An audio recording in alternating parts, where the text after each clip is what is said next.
Biyeheros, mahuhulaan nyo kaya kung nasaan ako?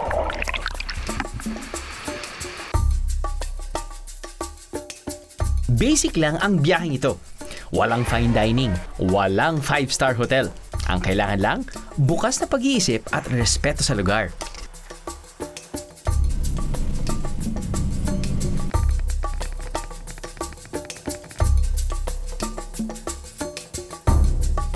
Babiyahe tayo sa isang lugar na buong pusong ibinabahagi ang kanyang kalikasan.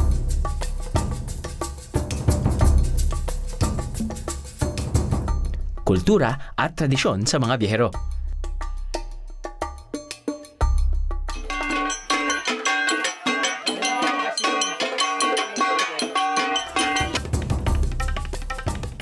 Sama kayo sa biyahe ko? Sama kayo sa biyahe ko?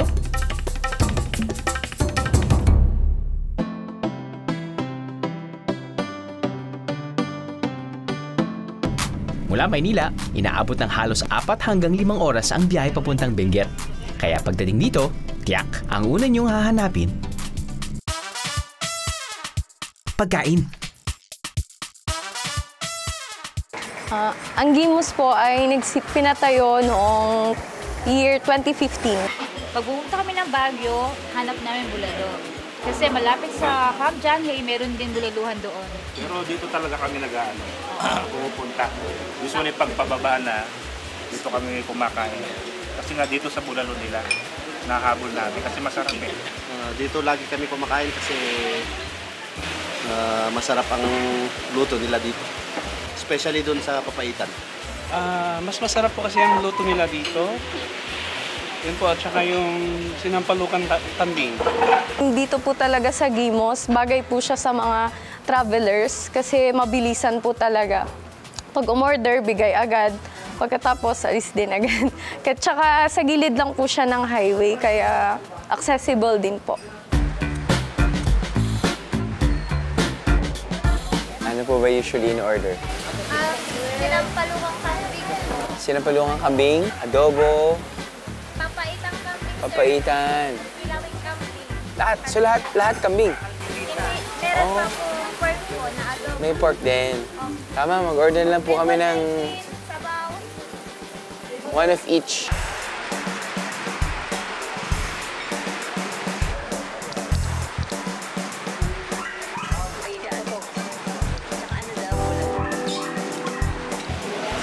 So, balita namin na itong kambingan na to, itong restaurant na to ay dinadaanan ng mga turista. Kasi ito, Quezon yan eh. So, kapag Quezon yung kaling iti-take mo, kapag paakyat ng Baguio or paakyat ng Mountain Province, ito yung dinadaanan daw ng mga tao. Kambingan. Yung. Ito yung hindi ko pa natitikman actually. Soup. Ooh. May sipa. Meron siya sipa.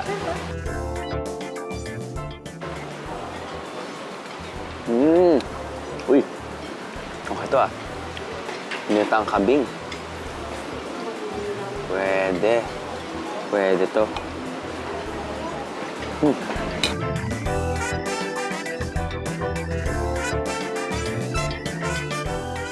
Lahat talaga masarap kapag parang isang araw ko lang hindi kumain.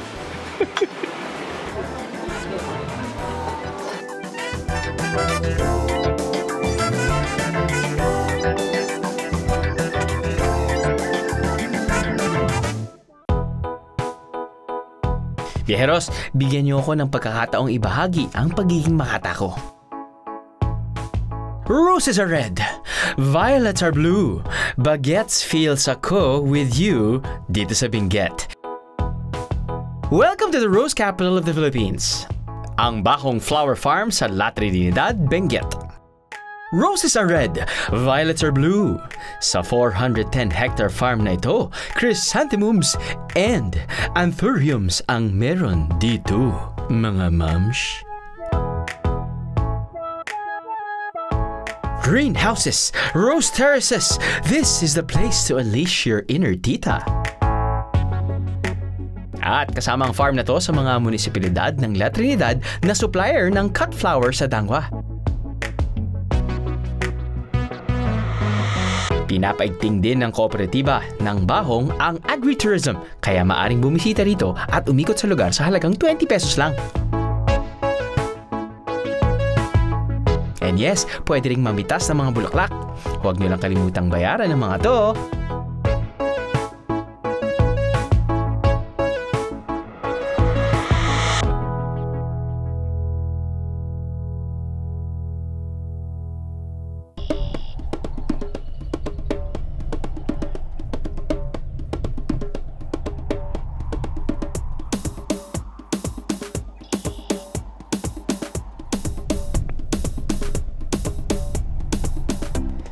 Kung papunta kayo ng Baguio, malamang nakita nyo na ang bundok na to sa Cannon Road. Alam nyo bang may kuweba rito? Dito kasi sa Aran Cave, hindi siya all-in-one, kumbaga. Marami na tayong mga tour guides na mga kasama from other places, pumupunta sila dito. And according to them, it is all-in-one. So, all-in-one kasi lahat ng ginagawa natin sa labas na activities, pwede natin gawin sa loob. Pag nandun tayo sa loob, we have rappelling, we have rock climbing, we have swimming, and we have of course crawling, the exciting part. Okay, so expected po, meron din tayong swimming, so expected lahat po tayo mababasa.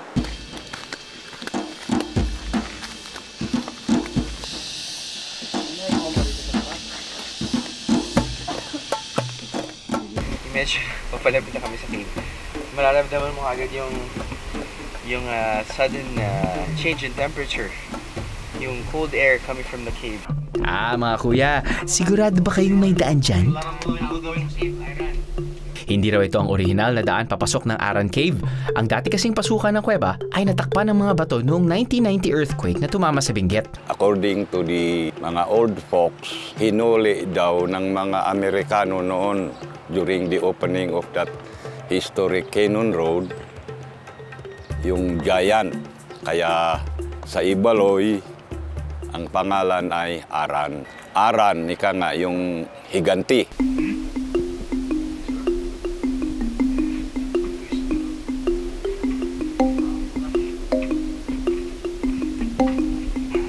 Paano kaya nakakapasok ang nakatirang higante sa kuwebang ito kung ganito kalaki ang daanan? Sa loob, maluwag naman pala. Pero dahil nga sa lindol, may ilang daanan na natakpan. Kaya para makausad, kailangan pumasok sa mga butas na tulad nito.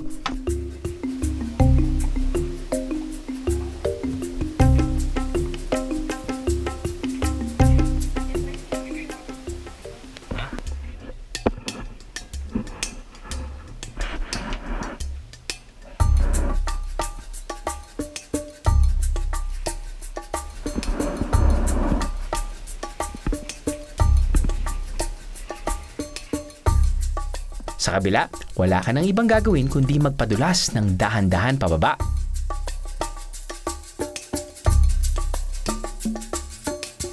Matapos ang gapangan, rappelling naman para makababa.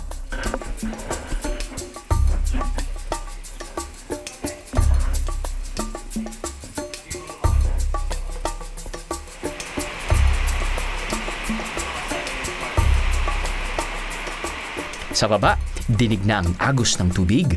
Malapit na kaya kami?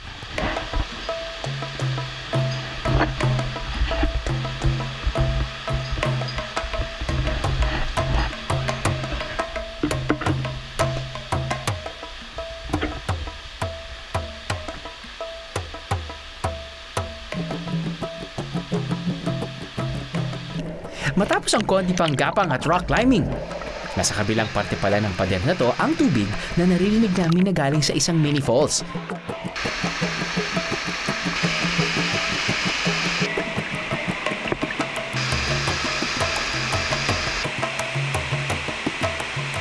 Pero patingin pa lang yan dahil may falls pa raw sa dulo.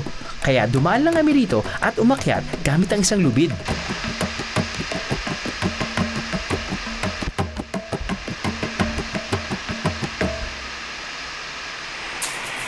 Tubig! Tubig! Tubig! tubig pa rin ang sumalubong sa amin. And this time, siguradong mababasa na kami dahil kailangan lumusong.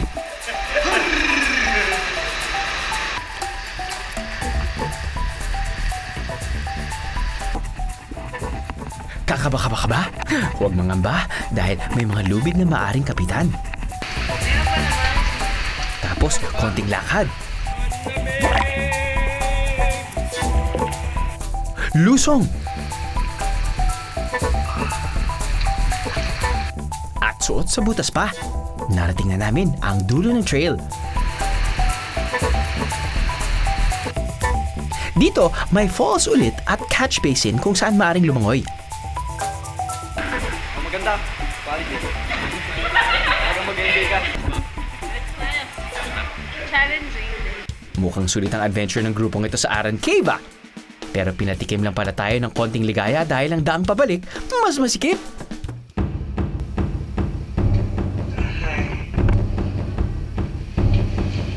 Mami! Dito ka na, huwag ka dyan.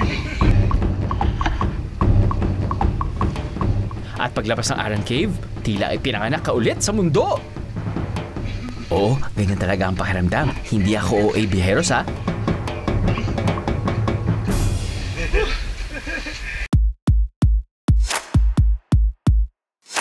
Tama na sa kagagapang, kailangan magpahinga. Eto na yun mga chong, mag-check-in na.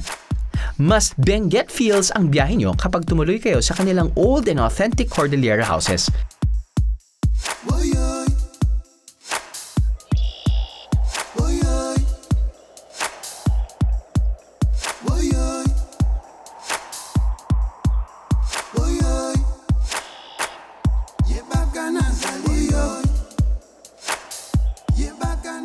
Dito sa 42-hectare village na ito, maraming pwedeng gawin tulad ng eco trail, wall climbing, zipline, at team building activities.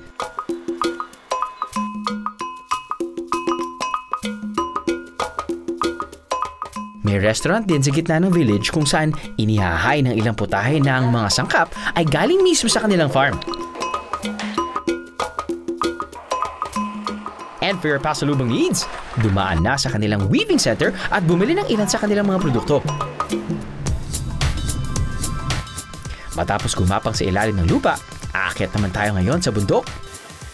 So ito pong dadaanan lahat po 9 kilometers. Nakukuha yan depende sa pacing pero ang nire-record namin is normal 6 to 8 hours. Eh, nagsimula na tayo ng hindi abutan ng tanghali. Umpisa pa lang, nagpaparamdam na ang matitinding pag-akyat sa Mount Ulap. Di pala.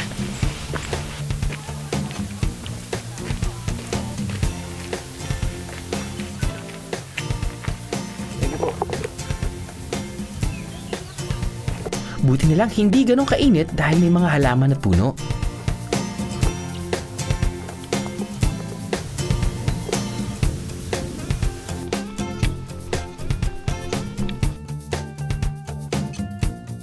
Nakatulong din ang magagandang tanawin na makikita mo sa gilid.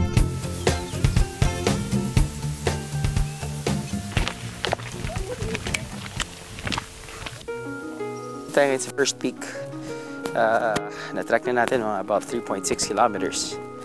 And we are at 1,788 meters above sea level. Kinuha natin ng 1 hour. Kahit beginner trekker ka naman, kayang-kaya mo din. You just have to pace yourself, of course. Probably take you definitely more than 1 hour. Pero dahil ko nakita mga bata, mga estudyante, and looks like they're having fun. Pati maraming daming pwedeng photo op locations. Katulad na ito.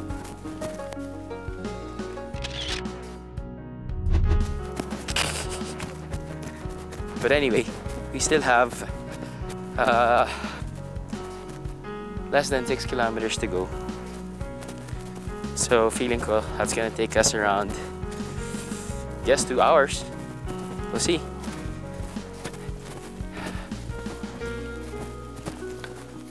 Naalala ko dito, ito mga maliliit na hills. Naalala ko ang Batanes for some reason. But it's just nice to know na hindi lang Baguio City ang pwede mong puntahan kapag aakyat ka ng north. At dahil nasa taas tayo, kailangan bumaba.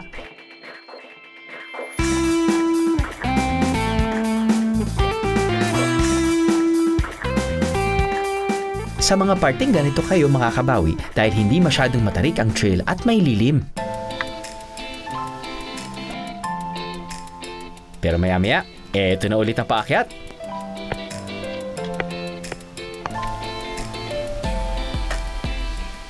May mga ilang turista na nauna pa raw sa aming umalis ang nadaanan naming nagpapahinga at syempre picture-picture. Kami, tuloy lang sa pag-akyat. Sa second peak, medyo maraming nagpapahinga dahil dito magandang magpa-photo op sa malaking bato sa gilid ng bundok.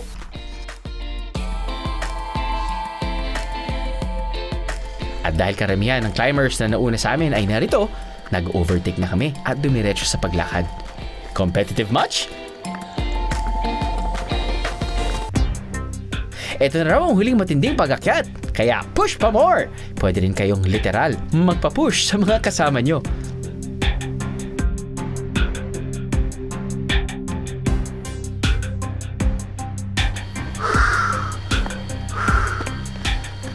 At sa wakas, narito na tayo sa pangatlo at last peak, ang Mount Ulap.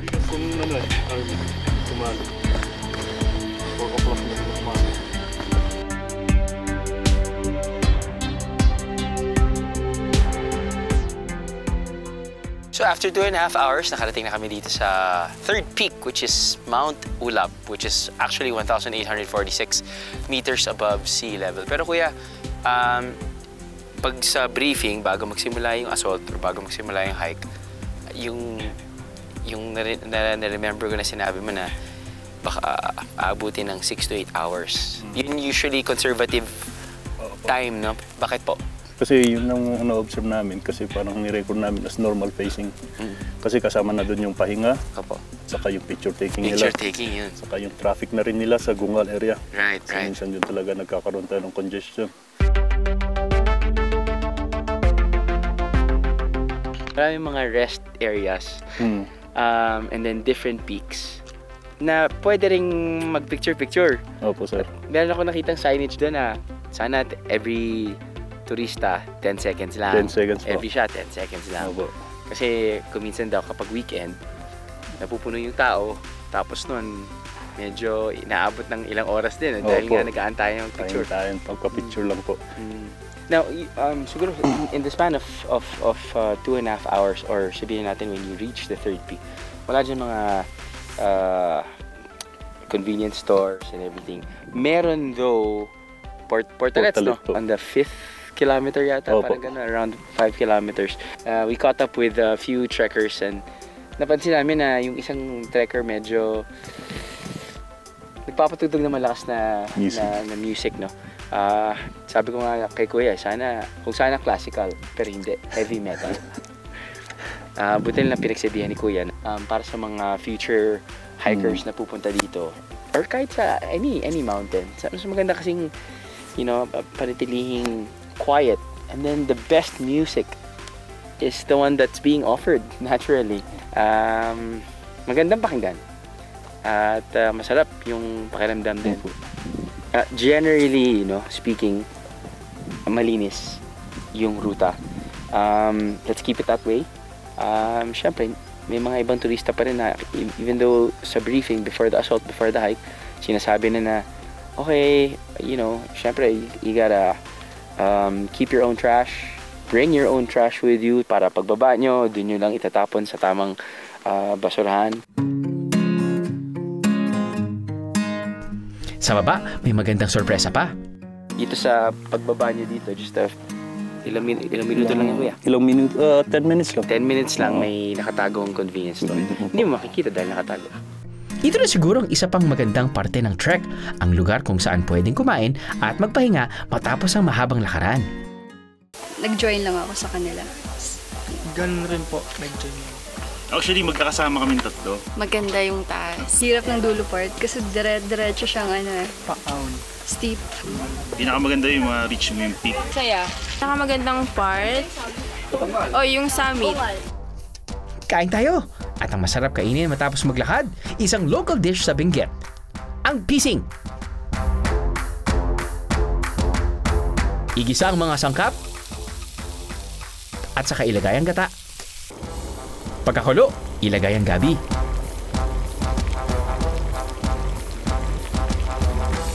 Matapos ang ilang minuto, luto na ang pising. Kain na!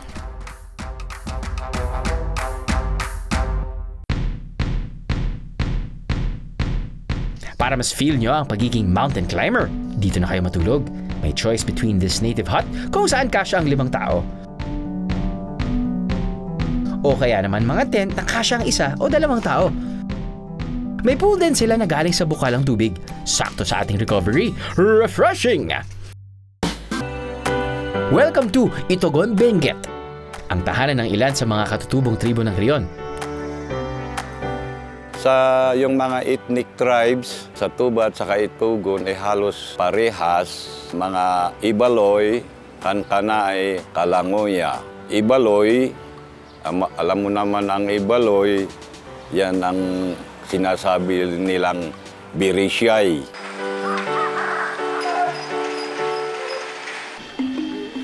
Dito rin makikita ang isang halimbawa ng Ibaloy Village. Hadyaya Buwalay, natunong ta 1928, Kabudyagan.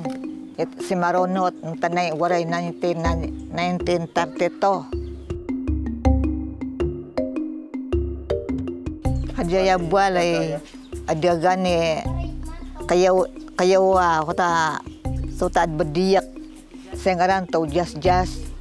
Waray kusina to, waray kwarto to, waray duungan to, para preskuan. Kapansin-pansin na nakahiwalay ang lutuan at nasa labas ng bahay.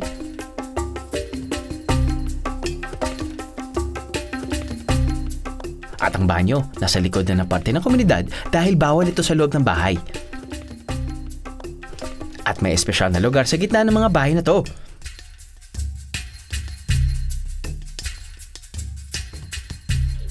Amag sin uwek, si man siya kaidan, mamaso nga maitadun aridman. Yat, no karo ko tangayaw siya, wala ko takadutakwad siya at madibod siya man ibaboy.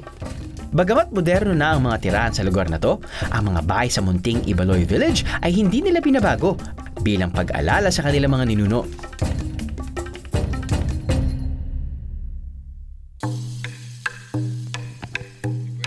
Hindi rin magpapatalo ang Itugon sa pasyalan. Pero bago marating ang lugar na yon, kailangang maglakad.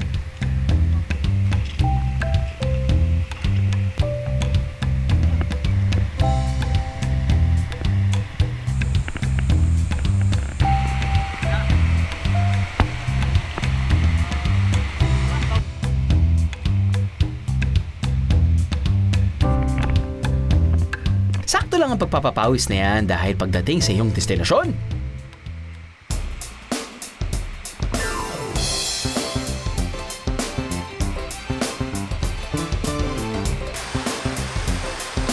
magsasama kayo sa tubig.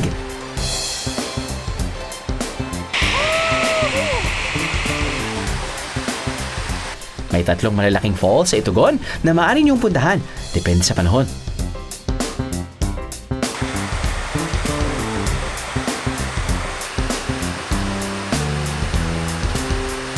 Kung tag-ulan, ito raw ang isa sa pinakaligtas na pasyalan, ang Salud Falls.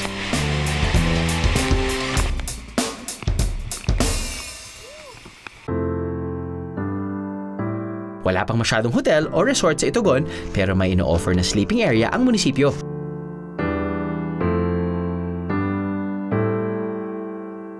Sa mga mahilig mag-backpack, tiyak na matitipuhan nyo ang accommodation na to. Isang native hut na kasya ang 2 hanggang 3 tao. May kasamang kutsyon, kumot at unan. Hindi kailangan ng aircon o electric fan dahil malamig dito paggabi. Tiyak ko, masarap ang tulog niyo.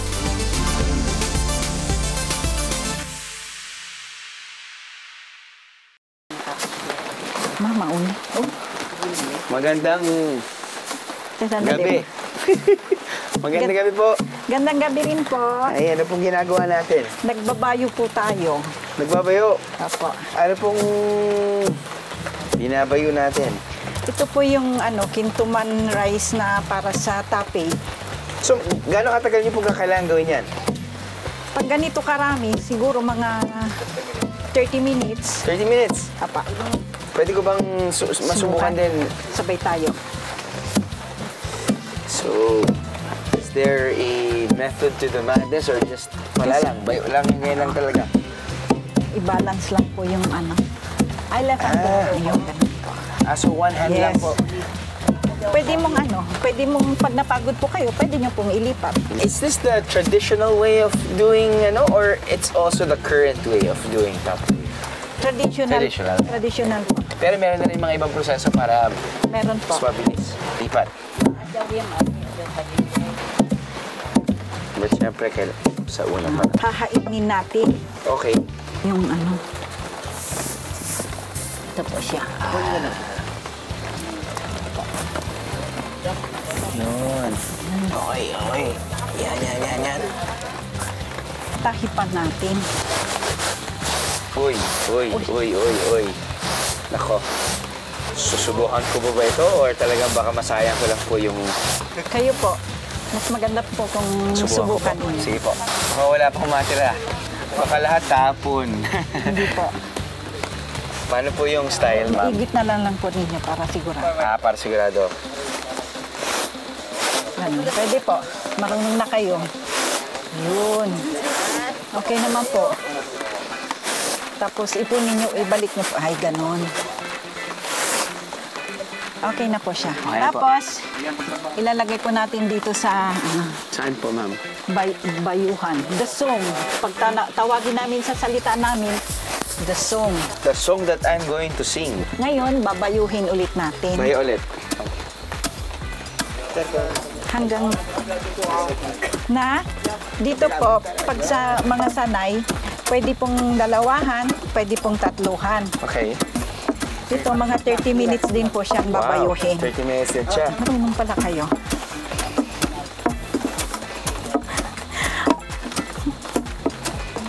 Ito yung isang klase ng kintuman na ito yung balatinaw, malagkit. Malagkit. Okay. Lagay po natin siya sa... Cool. Natin siya. Opo. Yun. Lalagyan po siya ng tubig, hugasan ng isang beses. Tapos, konti lang po yung tubig. Tamang-tama lang po rito. Tapos, isa lang na po siya. Pag kumulo na, hindi siya patatagalin na kumulo. Half done lang talaga siya. Half done. Pagka half done na siya, ilalagay na rito. Ikakalat ng ganyan hanggang lumamig po. Bago natin ilagay yung bubud. Bubud? Ano po yung bubud? Ito yung Sa paggawa po ng ganito, yung tape, marami rin pong bawal. Kaya po ito, karamihan, sa gabi po ginagawa. Para walang mga batang maingay. Kasi ganun din daw po ang itsura ng mga umiinom ng alak na ginawang.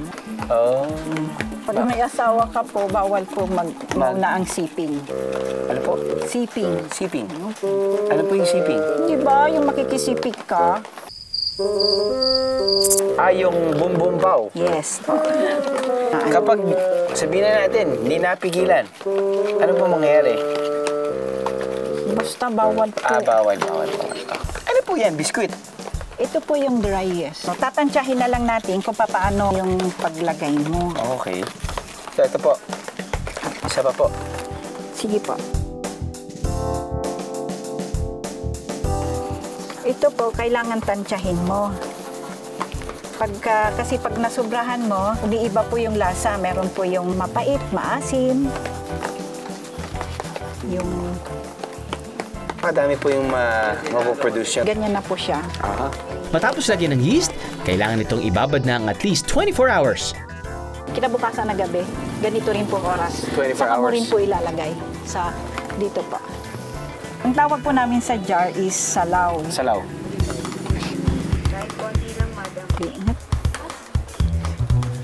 So... Tapos, tsaka isisilang jar. Para...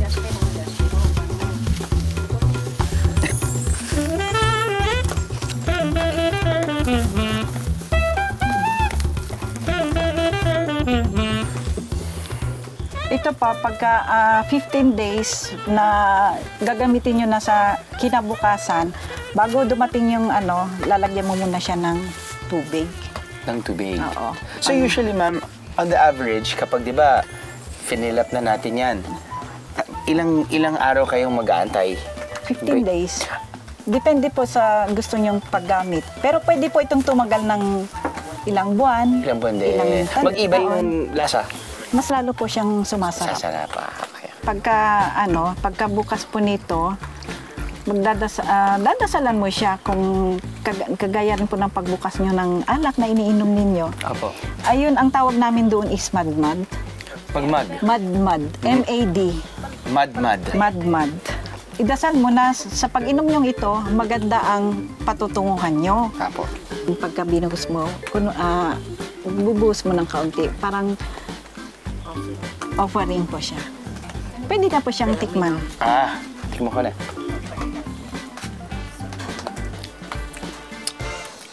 Sarap. Sarap? Sarap siya, ma'am. Tamis. Sarap niya.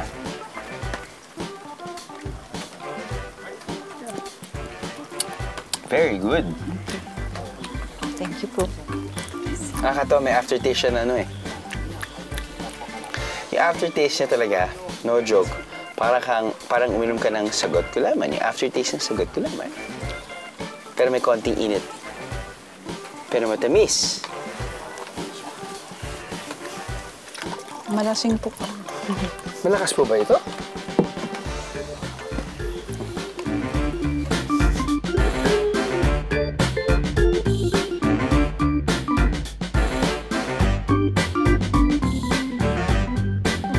Hindi, gusto ko lang pa. Meron na tayong inumin. Ngayon, pagkain naman. Okay, tay. Okay, ito. Ito ang gawin natin itong sinasabi namin na kinuday. Kinuday? Paano po ito, baboy? Oo, kaninang baboy ito. Una, sa lahat, dito, malalaki yan, siyempre, palitin mo muna natin. Sige po. Tantayin mo yung yung nito, parang ganito siguro yan. Sige po. Ayun. Tapos kung gawin mo, ilagay mo sa kanungay. Nakaganon ito dito, nakalak yan. Yung iba pa dito, pa ganun. Pero mahirap na yun. Mahirap na yun? Pero mas maganda ito, kasi malaki ito eh. So, nilalagay mo yung handle dyan sa may binti mo. Okay. Para medyo nakalak. Okay. Yan, parang po na yan. Kaya kailangan pag-aram nito ngayon, yan. Pag-aram nito. Kailangan matulis po yung nyo? Hindi, matalim. Matalim? So pinapahaba nyo po? Pinapanipis at pinapahaba? Ganito yan. Bakit ayaw nyo pong gamitin na lang yung kutsilyo na gawin gano'n? Talagang ganito. Pwede rin. Pero ganyan yung tradisyonal? Ito yung tradisyon. Kung gusto mo, dyan, pero mas maganda ito kasi parang ito ang style ng mga ninuno natin noon. Parang pasayaw-sayaw lang niya, parang paikot-ikot, ganun, no? Gaganon mo kung pwede. Kung pwede mahaba, pwede mong putulin, parang ganun na yan. Okay. Tapos yan, pasok. Kung gusto mong mahabain, lakihin mo yung hiwa. Pwede ko ba subukan, tay? Oo, sige, pwede mo subukan para. Tay. Maliit yan. Maliit? Oo. Tantayin mo ng ganito kasi. Kasi nasa side nyo, kung gusto mo liitan mo, kung gusto mo mahabain, lakihan mo. Lakihan mo. Ayan, words of wisdom.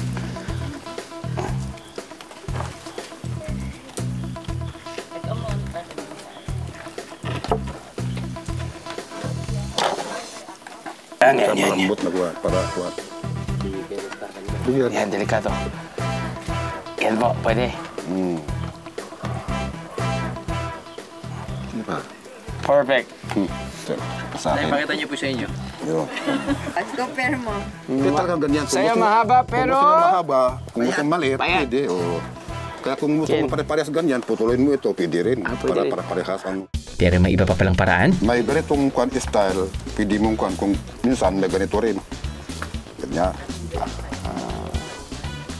Tapos ilam niya gano'n. Galing, no? Pwede yan, pag mong gano'n. Galing, tay. Kaya tapos nun, barbecue na natin. Hindi lagyan ng asin. Diyan Ito, yung lagyan ng asin para hindi kuwan ngay. Kapitan ng uod na yung mga lamok. Kasi pag nakuha na lang ito, wala na atras yung lamok. Hindi na mauod. Pero yung iba rin, gusto nilang may uod. Kasi yung basta uod din ng kuwan sa karne. Kasi mas maganda pa yung may uod. Bakit po yun? Kasi pag maluluto yung uod, nasa diba, hindi mo kutukot siya. Punta kayo sa kuwan, sa kalingga, sa buntok. Uod. Gusto nila may uod. At saka yung pag nakuha ng apo ito, pag iniluto ng sabaw, may sabaw at may pising, ay sus. Sarap. Baka ulit-ulitin mo. Matapos pahiran ng asin ng mga karne at itusok sa stick, pausukan naman ito. Pagkatapos ng kalahating oras, pwede na itong kainin, ihawin o sabawan.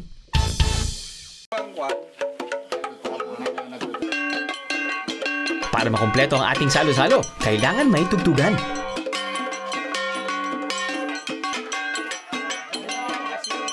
Ito raw ang karaniwang ginagawa ng komunidad kapag may bisita o espesyal na okasyon. Siyempre, kailangan sumama sa pagsayaw bilang pakikisa sa pagdiriwang.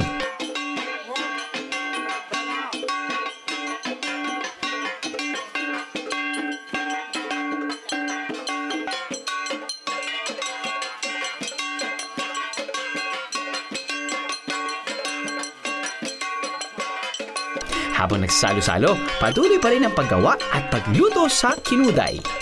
Inihaw nila ito para matikman agad.